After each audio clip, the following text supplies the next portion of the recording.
Sunday. Again, we're chasing cloud. Temperatures just about holding up. And again, that wind will be strong at times. So here's your outlook through the next few days. Sunday's looking mostly fine with some sunshine. Monday more in the way of clouds, but the temperatures will slowly decline as we head through next week. I'll see you later. Bye-bye for now.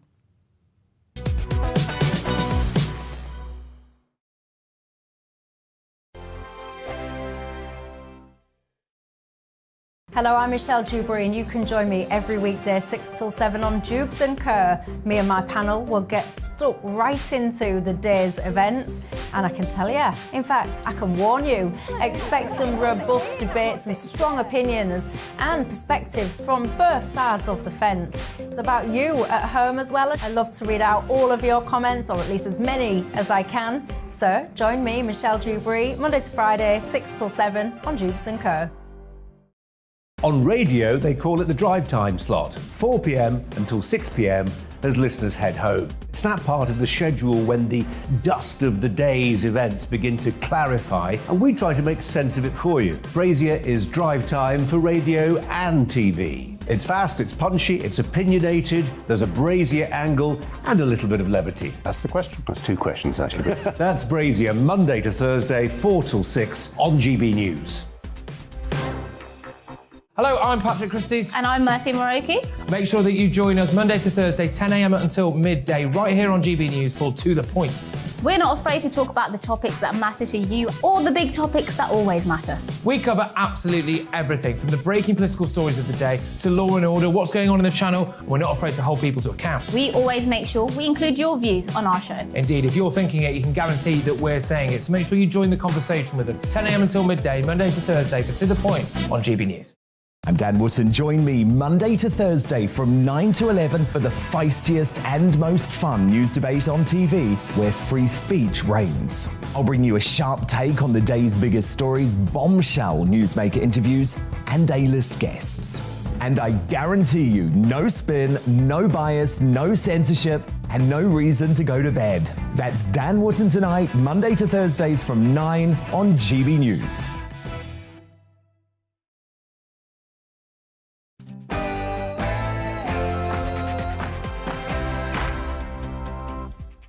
Hello and welcome to The Briefing with me, Tom Harwood. Lots coming up on this hour, including the latest on Partygate. Don't go away, I promise it won't be boring. Following yesterday's Crunch Commons debate, the online harms bill as well, we'll be discussing the latest developments. And as the French election heats up, is a Marine Le Pen presidency on the cards?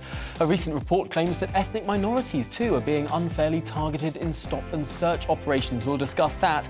And ministers prepare to halt the buying of health goods from China over its treatment of the Uyghur people. We'll speak to a human rights campaigner. All that and more, but first, here's the latest headlines.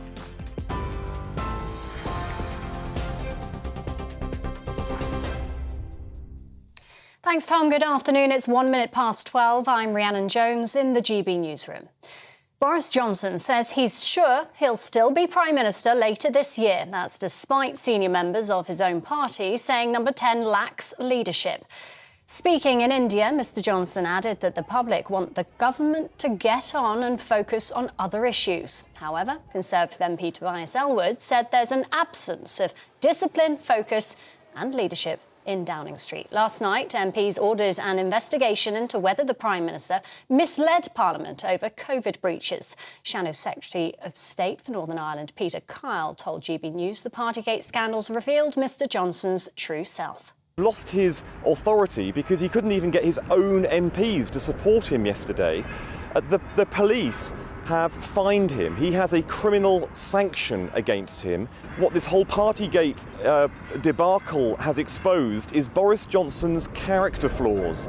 He is reckless, he's untrustworthy, and he lies, and he is incompetent. Well, Boris Johnson says the new partnership agreed with India will enable the country to strengthen its own defence industry. The Prime Minister is currently in New Delhi in India for talks with his Indian counterpart Narendra Modi. As part of the New Deal, Boris Johnson's pledged to support India's goal of building its own fighter jets. Mr Johnson said the two leaders had told negotiators working on a post-Brexit trade deal to get it done by Diwali in October. So today, we've agreed a new and expanded defence and security partnership, a decades-long commitment that will not only forge tighter bonds between us, but support your goal, Narendra, of Make in India. We've agreed to work together to meet new threats across land, sea, air, space, and cyber. A German national linked to the disappearance of Madeleine McCann has been identified as a formal suspect by Portuguese authorities. Officers haven't named the individual. In 2020, German police said they were investigating a man known as Christian B. in connection with the disappearance of the 3-year-old in Praia da Luz in May 2007. The United Nations say there's growing evidence of war crimes in Ukraine, urging both Moscow and Kiev to respect international law. The organisation said Russian troops have indiscriminately bombed populated areas, killing civilians and wrecking hospitals. This, as Boris Johnson's announced the British embassy in Ukraine's capital, Kiev, will reopen next week. Earlier, the mayor of Mariupol appealed for a full evacuation of the besieged Ukrainian city after the Russian president claimed it's now controlled by his forces. There are still 100,000 people in this city who, for the second day in a row, are waiting for evacuation. And they give us just such a tiny number of buses. Like it was yesterday, they said there would be 90 buses, but only 7 arrived. The World Bank estimates the war in Ukraine has caused $60 billion worth of damage to buildings. David Malpass, the organisation's president, made the comments during a conference in the US. Ukraine's President Volodymyr Zelensky also spoke at the conference. He said his country needs $7 billion a month to make up for the economic losses. The funds from the war tax should be used to help Ukraine, to rebuild everything that Russia has destroyed in the war. And if this tax is applied to other aggressors, the funds should be directed to the victims of the war. Every country in the world needs to prepare now for the possible complete severance of relations with Russia. No one should depend on the political whims of the leaders of that country.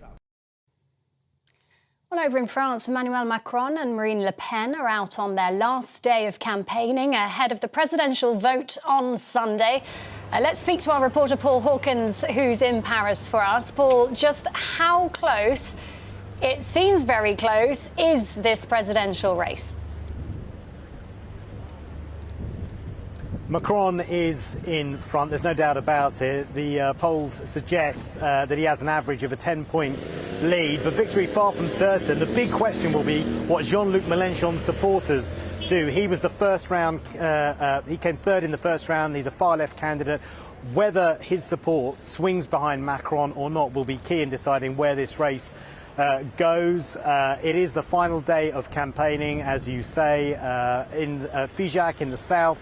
Macron has been campaigning, getting his message of continuity out, while Marine Le Pen has been in the north in Pas-de-Calais, which is where her base is, and the message that she had for voters was the choice is between Macron or France.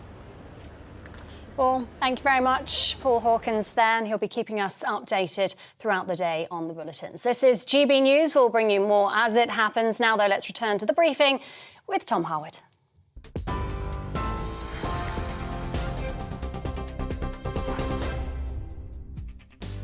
Well, welcome back. Coming up this hour on The Briefing, the House of Commons refers the Prime Minister to the Privileges Committee to investigate whether he misled Parliament over Partygate. And developments with the online safety bill. We'll discuss this and what to expect in the coming months. And the Health Secretary prepares for Conservative MPs to fight for an amendment to the Health and Care Bill, which would stop the sale of Chinese-made health products to eradicate slavery from supply chains. Very interesting there against the Chinese Communist Party. And of course, with the French presidential election hotting up further, we'll speak to a Paris-based journalist about Macron and Le Pen's prospects for the presidency. And of course, a new report has highlighted racial inequality in stop and search practices. We'll speak to a former superintendent about this. Should stop and search be happening? All that and so much more coming up over the next hour. And of course, Give me your political briefing on it all. Send in your views and opinions by emailing gbviews@gbnews.uk or tweet me @GBNews.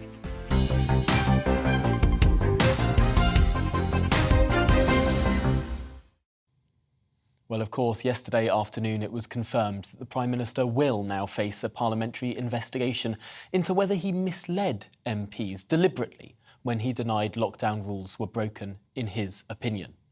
In a large blow for the Prime Minister, former Minister Steve Baker, someone who helped the Prime Minister get to the position he's in today, joined those various MPs in calling for his resignation, saying the Prime Minister should be long gone.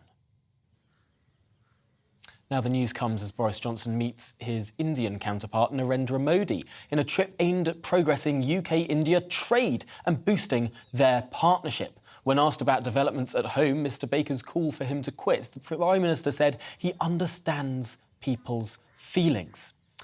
Well, what do you think about that? Does Boris Johnson understand people's feelings on this issue, or are people making too much of a fuss? Well, joining me to discuss the developments is the former editor of the Labour List website, Peter Edwards. Peter, welcome to the programme. The Prime Minister very steadily trying to move on this conversation. In your view, does he have a chance? No. 3 investigations, of course, that's a problem. Being widely perceived inside and outside Parliament as a liar, of course that's a problem, but that's probably been the public view of Boris Johnson for years. I think one of the biggest concerns for Boris Johnson now will be the man you alluded to, Steve Baker, calling on him to resign yesterday in quite dramatic circumstances. And it's important, perhaps to your viewers who aren't familiar with necessarily all of the Tory backbenchers, to explain why this man is so important. He's not someone that I have anything in common with at all. He is a Tory Brexiteer, but he forced David Cameron into the referendum. He forced Theresa May out of office, essentially. He was one of the ringleaders. He was a Brexit minister, and now he's turned on his own kind in Boris Johnson. To me, it's devastating. And to put it in context, imagine if the England goalkeeper quit the football team and then went on TV and called on Gareth Southgate to resign. This is the type of thing we're talking about, and I think it's devastating for Boris. Yes, I certainly agree with you that Steve Baker is the most significant name to so far make his feelings known on this issue. Before, we heard a lot of the usual suspects, a lot of the people who could easily be batted away as people who never really liked Boris Johnson in the first place. Well, Steve Baker is one of those people who put Boris Johnson in office. Although, interestingly, listening to the words that Steve Baker used, it doesn't sound like he believes that Boris Johnson may have lied to Parliament deliberately, just that Boris Johnson should have been held to a higher standard than everyone else because the rules that were imposed were so draconian for everyone. When it comes to this parliamentary investigation, it's very possible that the result of that investigation will be that the Prime Minister didn't knowingly mislead the House, because this is the crucial qualifier, whether or not a minister knowingly misleads the House. In your view, do you think that Boris Johnson knew what he was doing was against the rules, whether or not it was or not? Well, personally, I do think Boris Johnson misled the House. And bear in mind, we've only had the result of 1 or 2 police reviews of events and 1 fine of Boris Johnson. It's possible, we don't know, there could be more fines, and it's possible those could be for something that does meet the threshold of what looks and sounds more like a party rather than just a gathering before a meeting and a cake. But as I understand your question, you're talking about lying, and that's very important. And for the last 100 years or so, the idea that you lie in Parliament has been a resigning offence. But I actually think we're beyond that now, not just because of the personal criticism of Boris Johnson, but also the loss of confidence. And I think it's important to bear in mind that who the people are with the power. We are the voters, but there is not going to be a general election next week or next month. To me, Keir Starmer's given some good speeches, but all he can do is pile on more pressure. The real power brokers are the Tory backbenchers, because they can force out Boris Johnson, you know, as early as next week or next month. They, in effect, forced out Theresa May. They forced David Cameron into a referendum which destroyed his career, and they forced out Margaret Thatcher. So look at that history. That, I think, is even more important in terms of the political future than the immediate question about lying and fines by the police. He said that the Conservative Parliamentary Party is a pretty regicidal organisation, more so potentially than the Labour Party, which seems to stick with ailing leaders for a longer period of time than the Conservatives. However, I do want to pick you up on what you mentioned there about the fact that maybe in this particular event, the one that Boris Johnson has received a fine for so far, that 19th of June event in the Cabinet Room, you seem to imply that maybe Boris Johnson might have legitimately thought he wasn't breaking rules for that particular event, but it's the chance that he will be fined for something later on that may well be the grounds for misleading the House. If I've understood you correctly in your analysis there, is what happened yesterday not all a little bit premature? There's ambiguity, I would say. So I think the police have decided Boris Johnson should be fined, so that's evidently the right thing because they've reviewed it. But he's avoided talking too much about the specifics. So Boris Johnson has tried to create this air of ambiguity, whereas Rishi Sunak, and I can't remember if this was on the record or off the record, but Rishi Sunak has kind of let it be known. He just turned up a few minutes early for a meeting on COVID with the Prime Minister, and he was just in the wrong place at the wrong time. And Rishi Sunak is essentially sending the kind of implicit message that he's been hard done by. But there isn't particularly an expectation that Rishi Sunak, from what we've read in the newspapers, is going to be fined again and again and again. But it's quite possible Boris Johnson will be fined again.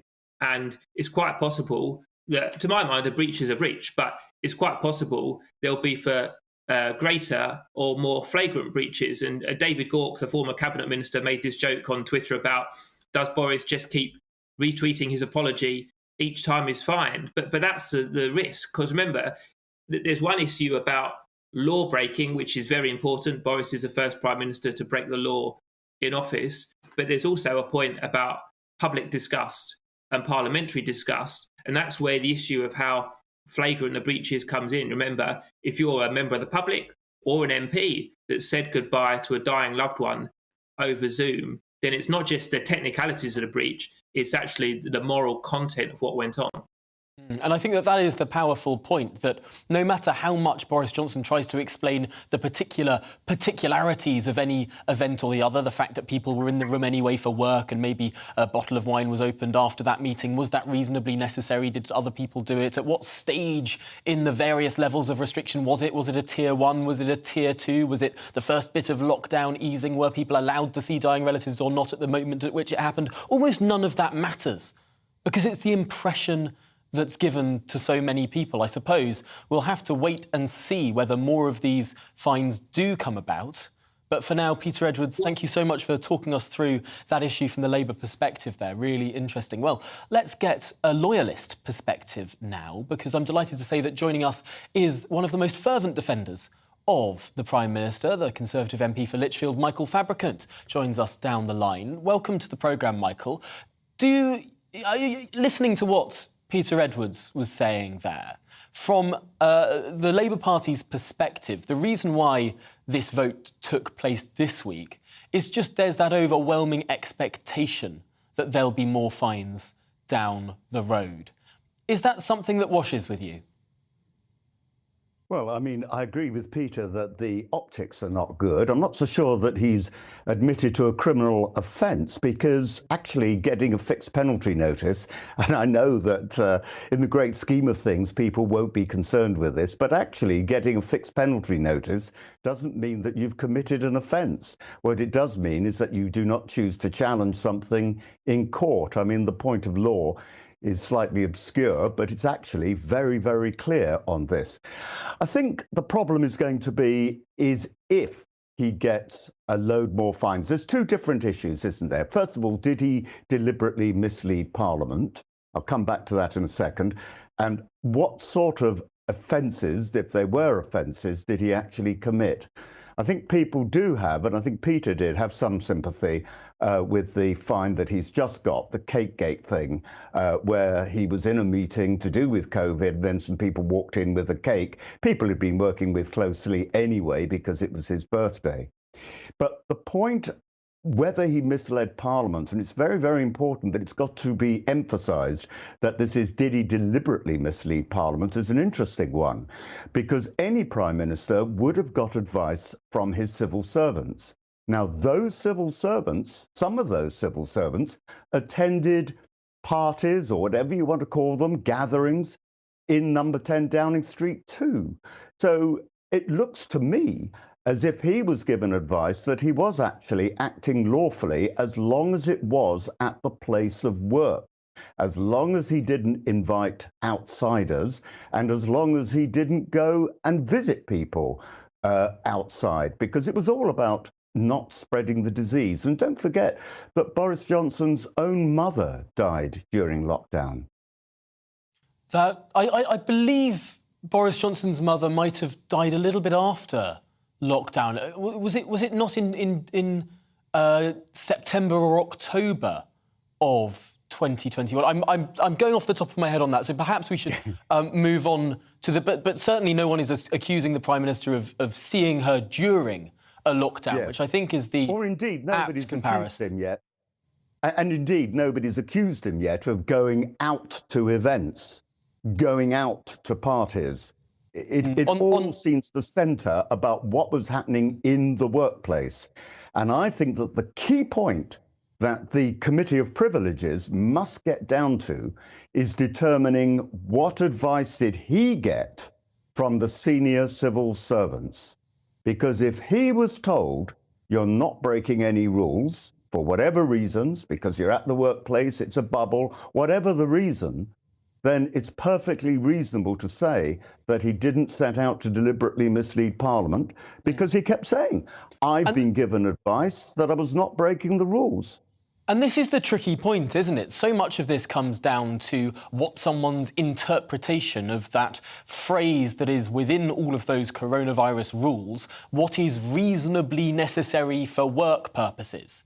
And it seems to me, indeed, I spoke to a barrister on this programme yesterday who was saying that's quite a broad set of definitions. You know, is a cigarette break reasonably necessary for work purposes? Would some of those other key workers who celebrated birthdays during the pandemic, was that reasonably necessary or not? Is a moment of levity in a work day covered or not covered by the regulations? It seems like that's a contested area. And so as long as this can be contested and remains challengeable at the very least, is it your view, Michael Fabricant, that actually, after all of the fuss, all of the rigmarole of what happened in Parliament yesterday, the Prime Minister may well actually be cleared by the Privileges Committee? The Privileges Committee may well find that Boris Johnson did not knowingly mislead the House.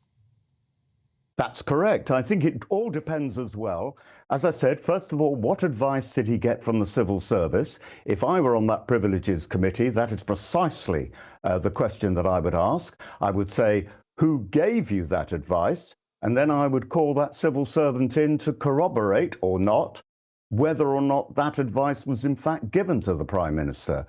But also, it has to be said, it also depends now on what happens after the elections, not in relation to whether the Conservatives do well or not. It's generally understood, because we did particularly well 4 years ago, that we're going to lose 800 seats.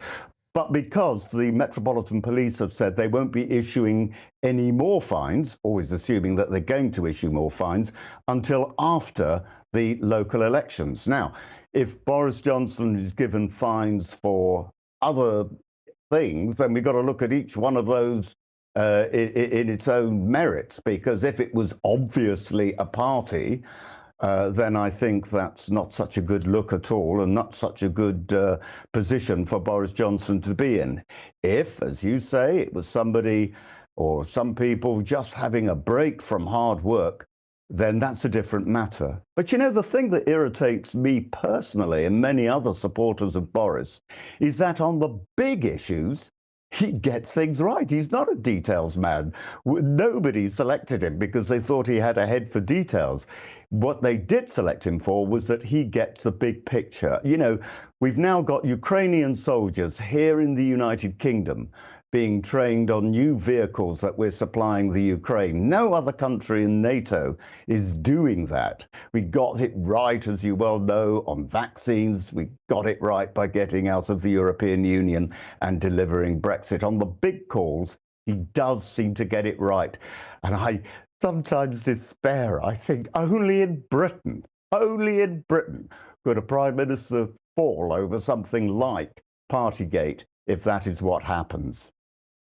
Well, Michael Fabricant, we really appreciate your perspective on the briefing this afternoon. I'm afraid we're going to have to go to a break now, but thank you so much for joining us and talking us through that and this week in Parliament. Coming up, we'll be joined by the head of public policy at the Institute of Economic Affairs to discuss the online safety bill. Is it necessary for safety or a massive attack on our freedom of speech? We'll be exploring that in depth after this short break.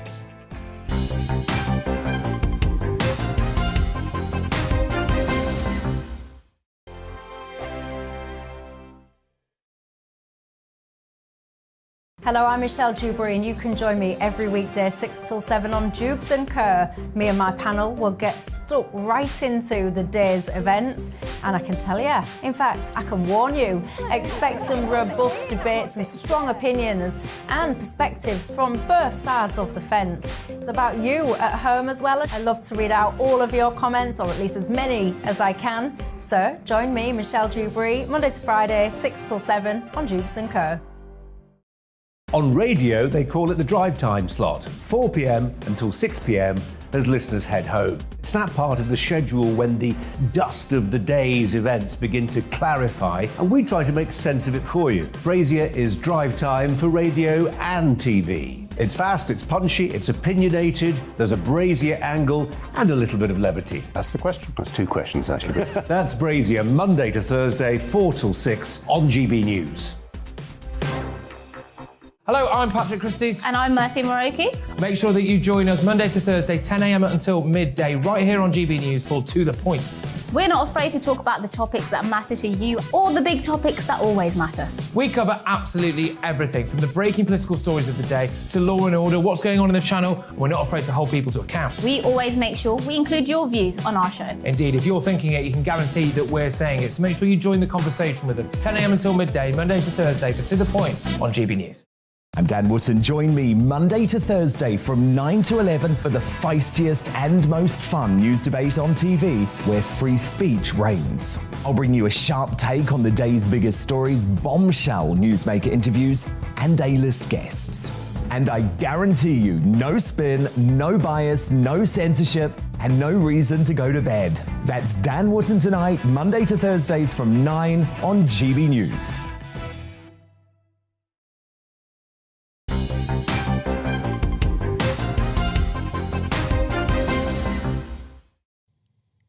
Welcome back. Well, this week MPs have been further discussing the online harms, online safety bill, talking about what could be done to protect particularly young people online. But many people criticise this as a massive state overreach, something that restricts freedom of speech in the UK. Well, what is it all about? What is being proposed and how will it affect us? Joining me to discuss this is the head of public policy at the Institute of Economic Affairs, Matthew Lesh. Welcome to the programme. So the bill has been going through its second reading in Parliament. What exactly is it saying? Look, the bill creates a whole range of new duties on platforms, on over 25,000 companies, everything from big tech like Twitter and Facebook and Google, all the way down to Mumsnet and change.org as other examples. And what it says to them is they need to take action both to remove illegal content as well as address a number of duties in relation to content that is harmful to children, and for the bigger platforms, take action in relation to their terms and conditions when it comes to the phrase legal but harmful speech. Now, the concern is with this legislation, by putting all these quite strong duties under the threat of Ofcom action, Ofcom investigation, as well as a fine of up to 10% of global revenue, that the companies will be effectively forced to take a quite precautionary, censorious approach to content moderation, particularly in areas where the government has set up priority areas, but also in areas where the government says that it's actually legal speech, but they've decided is harmful speech and therefore must be addressed in some way by the platform. Legal but harmful thing is incredibly interesting to me because, of course, the minister pushing this through, Nadine Dorries, is one of those people who has been seen as a bit of an anti-woke warrior in the cabinet, someone who really is supportive of free speech in many ways. And yet the provisions of this bill might well make speech that Nadine Dorries might herself support. It might well be taking that off the internet. Things, for example, that are perceived by some people as being insensitive.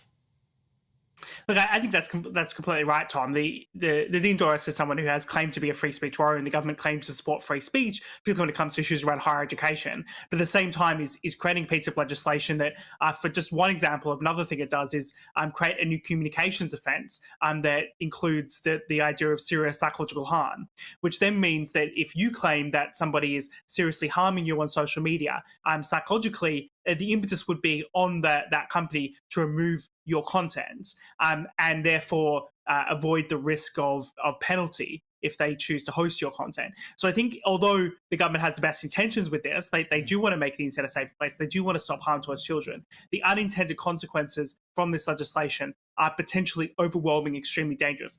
A element here as well is just the fact that the discretionary powers for a future government. This isn't just about Nadine Dorries, this is about a future Secretary of State. So I've already seen some of the shadow ministers talk about things like climate denial, or issues related to sex and gender, needing far more censorship online, needing far more control, and saying the online safety bill doesn't go far enough in that respect. In future, they will be able to add categories of legal but harmful speech through secondary legislation, and therefore through Ofcom put pressure onto companies to take action against wider and wider categories of speech. And I think that's what's perhaps most dangerous about its legislation. It doesn't just stop today, it becomes bigger and bigger over time. Of course, offence is never given, it's taken. Someone takes offence at something. And if some activist were to look at one of my tweets and decide that they were offended by it, that, under the purview of this bill, would be able to be removed from the internet. It's quite extraordinary, quite an overreach by government in many ways. Thank you, Matthew Lesh, for talking us through the aspects of that bill. I hope that more people can understand what's in it after that conversation. Thanks for joining us. Well, moving on, UK ministers are preparing to ban the government from buying health goods made in China's Xinjiang region over its treatment of the Uyghur people. The amendment to the UK's Health and Care Bill would seek the eradication of slavery from healthcare supply chains. Well, just joining me to discuss these important developments is human rights campaigner Luke de Pulford. Luke, welcome to the programme. I saw your tweet about this last night. You're really welcoming this as a very important development. Yeah, this is serious stuff. It's easily the most important development in anti-slavery legislation since the Modern Slavery Act, and in some ways goes even further. I mean, what Sajid Javid has done here is nothing short of a bit of a revolution in our world. We've been trying to get the government, but companies, to take seriously supply chain transparency for some time. And it's really tough, because it's hard to know what's in your supply chain, it's hard to know who's made the things that you end up buying. Well, what Sajid Javid's health department has said is that they want to root out, in their words, eradicate every single piece of equipment that could have been made with slavery. And that for us has got to be good news. So, yeah, we're welcoming it. Seems like it's a very good and moral thing to do. However, it does, as you rightly point out, seem quite difficult to do. Do we know anything about the mechanics of this? How do we actually determine whether a bit of a product has come from a specific region within China? Well, there are lots of ways of doing it, and I'm happy to say that there's now new technology. Without promoting one company in particular, there's a fascinating new company called Oratane. And what they do is they do forensic supply chain tracing, where they take little bits of cotton, for example, that might be in something like an NHS gown, and they can tell you precisely where it comes from in the world, having mapped those regions. So the technology exists to do supply chain tracing. But more than that, you know, our standards around this for a long time have been very, very low. So we've just accepted what suppliers have said. If we say to them, do you have slavery? And they say no, we go, okay. Well, what we're going to have to do now under these new regulations is really up the bar, is say, well, can you prove it? Can you give us access to your factories? Can you tell us exactly where the constituent parts of the things that you're selling actually come from? So it's a major advance for us. But I'd add one thing, Tom, if I may. The US passed a piece of legislation earlier on called the Uyghur Forced Labour Prevention Act, which goes much further. What it does is it bans absolutely anything from Xinjiang going into the United States, but not just whole products, anything that contains anything that comes from Xinjiang, which is really sweeping. I mean, there's almost nothing that's exported from China that doesn't have something in it from Xinjiang. It's a very productive area. So they've gone much further, and we need to try to catch up. Well, it's a really fascinating development there. No doubt there'll be people campaigning hard in Parliament to go further on this. For now, Luke de Pulford, thank you for updating us on this really important development. Well, coming up on the briefing, we'll be joined by a Paris-based journalist to discuss those French elections after, of course, Macron and Le Pen went to a head-to-head debate a couple of days ago. But before then, here's your latest news.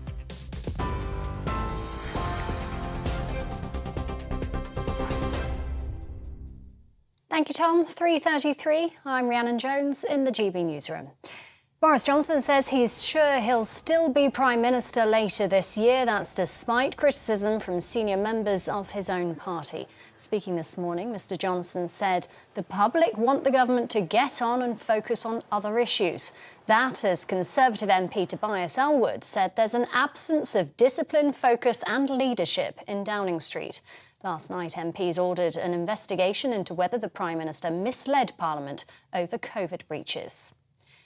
Boris Johnson says a new partnership agreed with India will enable the country to strengthen its own defence industry. The Prime Minister is currently in New Delhi for talks with his Indian counterpart Narendra Modi. As part of the new deal, Mr Johnson's pledged to support India's goal of building its own fighter jets. He said the two leaders had told negotiators working on a post-Brexit trade deal to get it done by Diwali in October. The United Nations says there's growing evidence of war crimes in Ukraine, urging Moscow and Kiev to respect international law. The organisation said Russian troops have indiscriminately bombed populated areas, killing civilians and wrecking hospitals.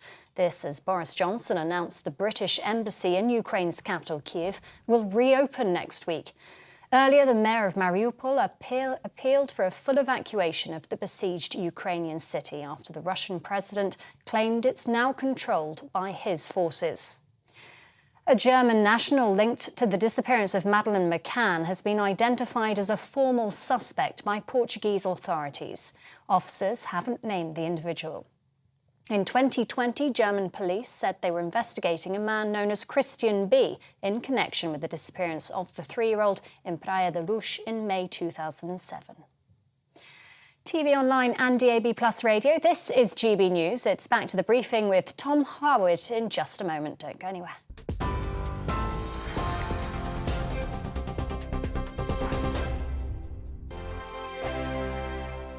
Hello, I'm Michelle Dewbry and you can join me every weekday 6 till 7 on Jubes and Kerr. Me and my panel will get stuck right into the day's events and I can tell you, in fact, I can warn you, expect some robust debate, some strong opinions and perspectives from both sides of the fence. It's about you at home as well. I love to read out all of your comments, or at least as many as I can. So join me, Michelle Dewbry, Monday to Friday, 6 till 7 on Jubes and Kerr.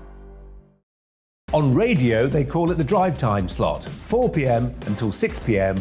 as listeners head home. It's that part of the schedule when the dust of the day's events begin to clarify, and we try to make sense of it for you. Brazier is drive time for radio and TV. It's fast, it's punchy, it's opinionated, there's a Brazier angle and a little bit of levity. That's the question. That's two questions, actually. That's Brazier, Monday to Thursday, 4 till 6 on GB News. Hello, I'm Patrick Christie's. And I'm Mercy Moroki. Make sure that you join us Monday to Thursday, 10 a.m. until midday, right here on GB News for To The Point. We're not afraid to talk about the topics that matter to you or the big topics that always matter. We cover absolutely everything, from the breaking political stories of the day to law and order, what's going on in the channel. We're not afraid to hold people to account. We always make sure we include your views on our show. Indeed, if you're thinking it, you can guarantee that we're saying it. So make sure you join the conversation with us, 10 a.m. until midday, Monday to Thursday for To The Point on GB News. I'm Dan Wootton. Join me Monday to Thursday from 9 to 11 for the feistiest and most fun news debate on TV, where free speech reigns. I'll bring you a sharp take on the day's biggest stories, bombshell newsmaker interviews, and A-list guests. And I guarantee you, no spin, no bias, no censorship, and no reason to go to bed. That's Dan Wootton tonight, Monday to Thursdays from 9 on GB News.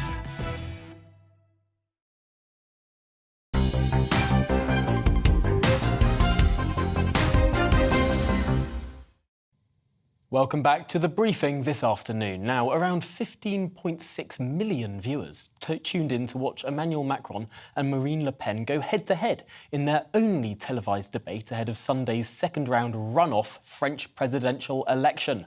The candidates clashed over subjects including the ongoing war in Ukraine, the cost of living, immigration and climate change. A snap poll of voters suggested that 59% of viewers thought the incumbent President Macron had come out as the winner. The same poll suggested that Miss Le Pen was deemed to be more in tune with normal people, however, though 50% found her, quotes, worrying. Well, joining me to dissect what exactly has gone on over the last 2 weeks and may well go on over the next 2 days of this election is Paris-based journalist Peter Allen. Welcome to the programme. It's really the case that we're into the final stretch of this election now, and yet Macron does seem to be about 10 points ahead in the polls. He's probably going to win, isn't he? I think there's a very, very good chance that Emmanuel Macron will win his second term on Sunday, Tom. He has been ahead in the polls consistently. I must say that about 6 months ago, he was massively ahead, but Marine Le Pen has been catching up, and that's the reason I think we're also interested in her as a potential new president. But campaigning ends today. It ends at midnight. The French are very, very strict about that. Tomorrow, Saturday, the candidates will just have to lie very, very low, do nothing, not allowed to publish any polls from tomorrow.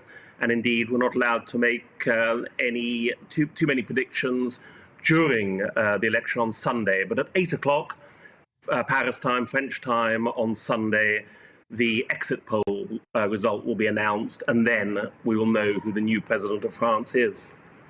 That's fascinating. We're into the last 10 hours of this campaign in many ways. I suppose it's going to be pretty remarkable, whatever happens. It would be a massive, massive upset if Le Pen were to win, with some pretty shaking consequences for the whole state of Europe right now. But also, if Macron were to win, he'd be the first president in a fairly long time to actually have achieved a second term. Yes, both of those events would be startling, but I have to say Le Pen presidency would be the most startling. Somebody who comes from a very, very controversial background, from a party which has its roots literally in Nazism. A lot of the National Front founders had fought in Waffen-SS divisions, French ones, during the Second World War, for example. Her father, Jean-Marie Le Pen, who founded the party, has criminal convictions. So to get somebody like that in the Élysée Palace, do remember as well, very important, something that's often overlooked in Britain, that her party, it's now called the National Rally, only has 6 MPs in Parliament. Imagine that, a party with 6 MPs producing France's first female president. As to the other possible scenario, yes, Emmanuel Macron will be the first president in 20 years to win a second term. Generally, presidents are elected with about 30% support, not even a majority, and they are detested, usually by the end of their 5-year term. That was certainly the case with François Hollande. His Socialist Party completely collapsed after his 5-year term. Everybody thought he was useless. He did nothing for France. That's the idea of lots and lots of people. And again, he stopped after 5 years. Before him, Nicolas Sarkozy, equally detested by many people in France by the end of his 5-year term, has since been turned into a convicted criminal himself, subject to appeal, I have to say. So it's not the kind of job that you enter for a full-blown popularity contest to win one of those. You're going to be pilloried, you're going to be laughed at, you're going to be hated. But, as you say, if Emmanuel Macron wins on Sunday, he will have bucked the trend somewhat, and he'll be looking forward to his second term. Although probably more people voting for Le Pen simply because they don't like Macron, and more people voting for Macron simply because they don't like Le Pen. This is going to be a big sort of hold your nose and vote sort of contest. It's interesting to look at how Le Pen has been trying to court the left with her economic agenda. Of course, those voters of Mélenchon, the radical left-wing candidate, were seen as being sort of up for grabs for Le Pen, who's got an economic agenda that's full of protectionism and nationalisation and reducing the retirement age and a lot of really quite out there left-wing economic ideas. To what extent have those Mélenchon voters taken a look at Le Pen?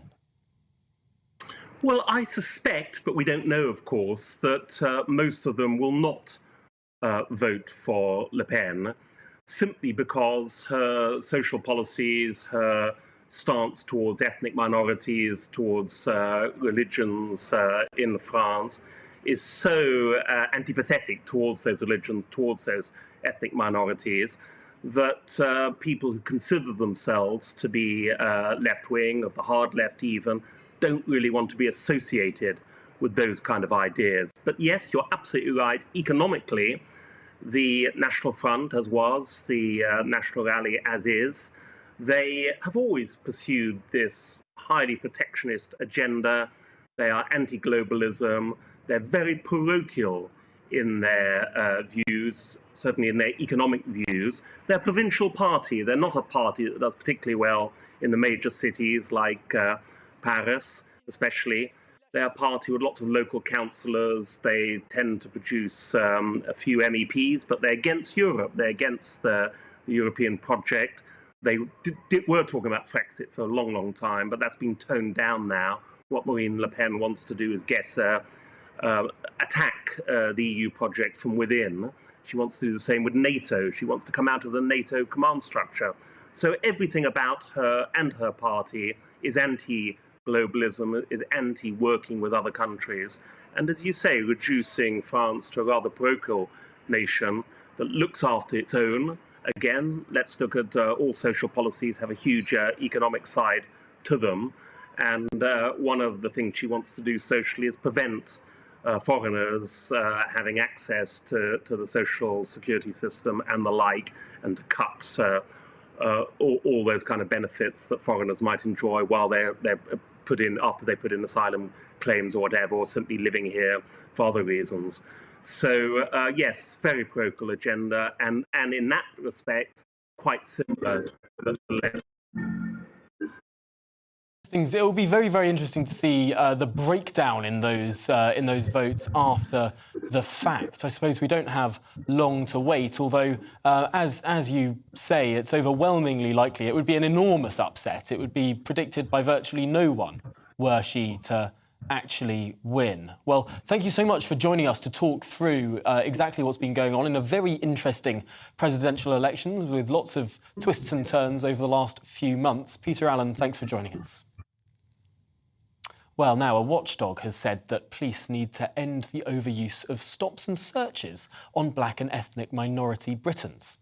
The Independent Office for Police Conduct made 18 suggestions for changes to police forces in England and Wales as reports emerged of unfairness and racial profiling, including one case in which a black male says he was searched more than 60 times between the ages of 14 and 16. Now, the watchdog says that searches handled insensitivity could leave people feeling humiliated and victimised. Well, joining me to discuss this now is the former Metropolitan Police Superintendent, Leroy Logan. Welcome to the programme. I suppose this has always been a very tricky area. Clearly, there is public support for measures to tackle crime. but there's also huge public angst around measures that could be perceived to involve racial profiling. Where are we now with stop and search in the UK? Well, stop and search has been a perennial issue for the black community in particular for decades. Initially, it was the sus law, where a person could be stopped and searched and arrested on suspicion about to commit a arrestable offence. And that was racial profiling in the 60s and 70s and 80s, before it was repealed by the Police and Criminal Evidence Act, where you have the Section 1 stops and searches now. And it's a similar sort of thing. It is a tool, a very useful tool, but it has to be used intelligence-led. And as a result of that, you must have reasonable grounds to stop people. Unfortunately, we're seeing insufficient stops and searches being used in an intelligent-based way, a lot of racial profiling, and so you have the disproportionalities that a black person is 9 times more likely to stop than their white counterparts. And it's just creating a lack of trust and confidence in police. And I myself have worked with young people. I've been stopped and searched since I've retired from policing. And those young people tell me they feel over-policed and underprotected. So some people say, well, you know, it's a tool to stop people killing themselves. Well, there's no direct correlation between stops and search and homicides and stops and search and knife crime.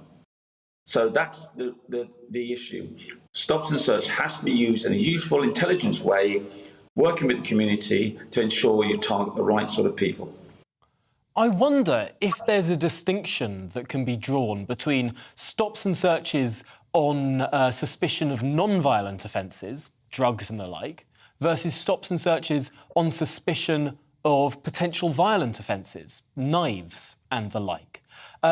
Potentially, could it be the case that one could be liberalised in a certain way, in the way that the Mayor of London seems to be trialling with regard to decriminalising marijuana, for example, in certain areas? Could the police potentially take an avenue whereby stops and searches that are so worrying to certain communities are reduced in one way and enhanced in another? I think that the use of stop and search can be appropriate in all cases if it's intelligence-based, if it is not allowing a person or an officer's personal preferences or prejudices. If an officer, he or she, carries out with reasonable grounds and they know their responsibilities, it can be carried out, whether it's knife crimes or drugs or anything that prohibited article is in their possession. If it's intelligence-based, there shouldn't be a problem. This issue with child Q, where the safest place to be is in a school. However, the teachers called in the police. The police didn't know their procedure properly, so they carried out an intimate search when they didn't have reasonable grounds to even carry out an outer-body, outer-clothing search. So it's quite clear that those officers disregarded all their training or forgotten all of it, or just bloody-minded and just carried on searching, traumatising that young lady, 15-year-old, in a school, and we realise this after review. That's inappropriate and unsatisfactory. And if those officers were doing their job properly, we wouldn't have got the situation where we have now. And it's going on year in, year out. I don't think anyone watching would think that there's a single circumstance where it's appropriate to strip search a 15-year-old girl in her own school. It's a really extraordinary case, and potentially one where the rules as they are written were not being abided by. It's a really interesting issue, and no doubt one that will go on. But Leroy Logan, thank you so much for giving us your thoughts on that issue there and the delicate balance that needs to be struck. Well, yesterday the Queen celebrated her 96th birthday in Sandringham. A photograph showing Her Majesty with 2 ponies at Windsor Castle was released, reflecting her lifelong interest in horses.